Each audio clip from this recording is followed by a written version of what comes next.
What I want to talk about today is power negotiation.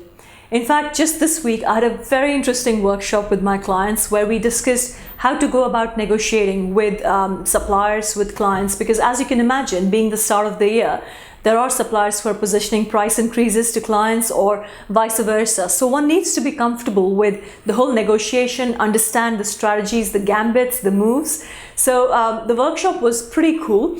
But then, I wish I could cover all the strategies that we talked about, but I do want to talk about one core fundamental, in fact, opening gambit that you need to be aware of. And it's, again, very simple, very commonsensical, but many people miss out on this. Now, first things first, the difference between negotiation and power negotiation is basically in both you have to win at the negotiating table. That is the objective.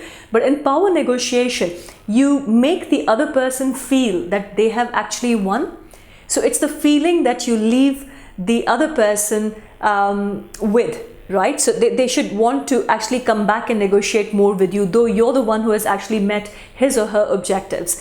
So that's the first thing. Now, in power negotiation, the first bit is that always ask for more than expected. That's the first thing. And I'm sure you'll be like, yeah, but that's how it should be. Now, the question really is, how much more, right? Now, for that to happen, you need to understand something called bracketing.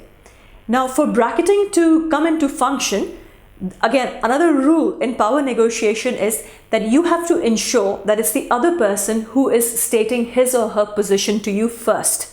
That's really important, because if that's not happening, then pretty much you will lose out in the negotiation process. So for example, there is a seller, okay, or let's take a buyer.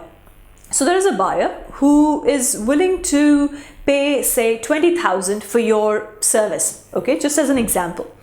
Wherein in your mind, you know that you should be looking at around 24,000.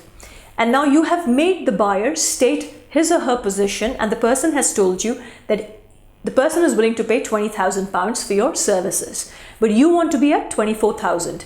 So that's the first step. Then you need to bracket your position. What that means is that now what you state, your opening position should be equidistant in the direction where you want to be, right? So in this case, the difference between where you want to be and the price that's being offered by the buyer is 4,000. So you go in the other direction, 4,000 more, which is 28,000, right? So your opening position becomes 28,000, and now the negotiation range is from 20,000 to 28,000. And if you are following the gambits and the right moves and the right strategies, then most probably you'll land somewhere very close to 24,000, hopefully on the higher side.